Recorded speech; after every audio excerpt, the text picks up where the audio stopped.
السلام علیکم ورحمۃ اللہ وبرکاتہ نحمده ونصلی علی رسولہ الکریم اما بعد فاعوذ باللہ من الشیطان الرجیم بسم اللہ الرحمن الرحیم۔ میرا موضوع سخن ہے قرآن پاک ایک مکمل ضابطۂ حیات ہے۔ صاحب صدر گرامی قدر، عقل انسانی پوری کائنات کے دل فریبی و انسانیت کے دشمن اول شیطان مردود کی چالوں اور نفس امارہ کے ریشہ و دانیوں کو کما حق سمجھنے سے قاصر ہے۔ قدم قدم پر جال بچھے ہوئے ہیں، گناہ آلود دنیا ہر لمحہ پھول جھری کی مانگ مختلف رنگوں میں نظروں کو خیرہ کرتی ہے، پھر ہر قریب آنے والے کو اس قدر خیرہ کر دیتی ہے کہ انسان انسانیت سے گر کر حیوانیت کے ذلیل ترین گڑھے میں جا گرتا ہے اور اسے کچھ سوچتا بھی نہیں۔ پھر یہ کہنا پڑتا ہے کہ شیطان کی اب کوئی ضرورت نہیں یا رب، شیطان کی اب کوئی ضرورت نہیں یا رب، برباد یہ انسان کو انسان ہی بہت ہے۔ صدر محترم، دیکھنے والے حیران رہ جاتے ہیں کہ دیتے ہیں دھوکے بازی گر کھلا عقل سلیم طرف اٹھتی ہے، ضمیر انسانی کی چیخیں آسمان کے پردوں کو چاک کرتی ہوئی اپنے رب غفور سے رہنمائی اور ہدایت کی طلبگار ہوتی ہے۔ رحمت یزدہ جوش میں آتی رہی تو کبھی کبھی اس اندھے دنیا میں روشنی کے لیے کسی برگزیدہ بندے کو اپنا پیغام بر بنا کر بھیجتا رہا ہے۔ یہ سلسلہ حضرت آدم علیہ السلام سے لے کر حضرت محمد مصطفیٰ صلی اللہ تعالیٰ علیہ وسلم کے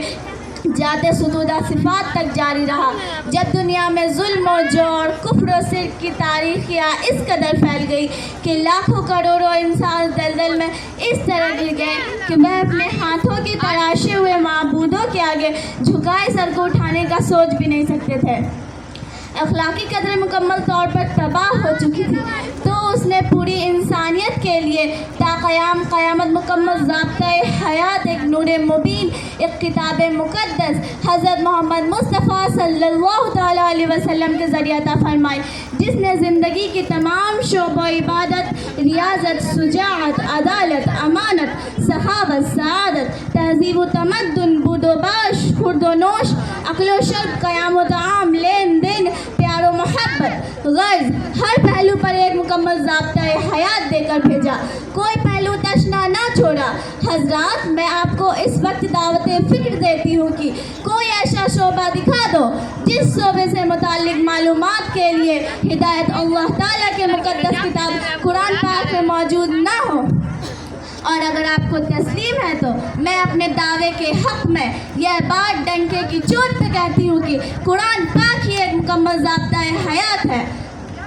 دنیا میں قوانین بھی بنتے ہیں، ان میں ترمیم و اضافے بھی ہوتے رہتے ہیں، وہ قوانین کالعدم بھی ہوتا رہتا ہے۔ کیوں؟ صرف اس لیے کہ وہ مکمل نہیں ہوتے ہیں، وہ وقتی ضروریات اور وقتی تقاضے پورے کرتے ہیں اور اپنے اپنے ملک، اپنے اپنے خاندان اور قبیلوں کی ضروریات اور تقاضوں کو سامنے رکھ کر بنائے جاتے ہیں۔ جب وہ تقاضے پورے ہو جاتے ہیں اسی وقت میں ترمیم کی ضرورت پڑ گئی یا اضافے کی یا بالکل ہی ختم کر دیا گیا، لیکن قرآن پاک کا 1500 سال سے ایک لفظ اور ایک حروف تک نہ بدلا گیا اور نہ بدلنے کی ضرورت محسوس ہوئی اور نہ تا قیامت محسوس ہوگی، کیونکہ یہ ایک ایسا نظام حیات ہے جو ہر دور میں قابل عمل رہا، جو ہر قبلے کے لیے نافذول عمل ہونے کی پوری صلاحیت رکھتا ہے، جو ہر سال ہر صدی کے تقاضے پورے کرتا ہے، بلکہ کرن ہاں کرن ہزاروں لاکھوں زمانے بدلے، قوموں کے تقاضے بدلے،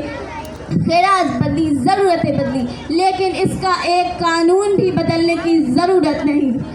حضرات گرامی، اللہ ایک ہے، روز ازل سے ایک ہے، تا ابد ایک رہے گا، سچائی ایک حقیقت ہے، ازل سے اور ابد تک رہے گی۔ انسانیت کی قدر و منزلت ازل سے مسلم ہے اور ابد تک مسلم رہے گی،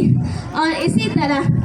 انسانیت سے متعلق ہر ہر شعبہ زندگی کے لازوال اصول ازل سے ہیں اور ابد تک رہیں گے، اور انہی اصولوں کا امین قرآن پاک ہے، اور اس میں بیان کردہ ابد تک حقیقت ہی رہیں گی، نہ ان میں ترمیم کی ضرورت ہوگی نہ اضافے کی۔ اس مکمل قانون کو لے کر آنے والے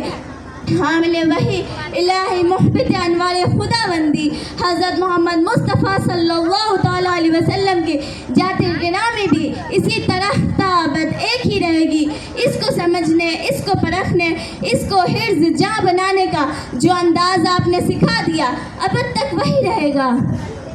اور انہی کی دی ہوئی روشنی سے ہی قرآن پاک کے بعد کوئی کتاب ہی اس کا مقام لے سکتی ہے یا اس کی جگہ کسی دوسرے کو کھڑا کیا جا سکتا ہے، اور حضور صلی اللہ تعالیٰ علیہ وسلم کی صداقت و نبوت اور لازوال نبوت بھی قرآن پاک کے مکمل ضابطۂ حیات ہونے کی دلیل ہے۔ میں اپنے گفتگو کا اختتام علامہ اقبال کے شعر کے ساتھ کر رہی ہوں۔ ہے قول محمد قول خدا فرمان نہ بدلا جائے گا، ہے قول محمد قول خدا فرمان نہ بدلا جائے گا، بدلے گا زمانہ لاکھ مگر قرآن نہ بدلا جائے گا۔ ڈرو خدا سے، ہوش کرو، کچھ مکر و ریا سے کام نہ لو، یا اسلام پر چلنا سیکھو یا اسلام کا نام لے لو۔ وآخر دعوانا ان الحمدللہ رب العالمین۔ السلام علیکم ورحمۃ اللہ وبرکاتہ۔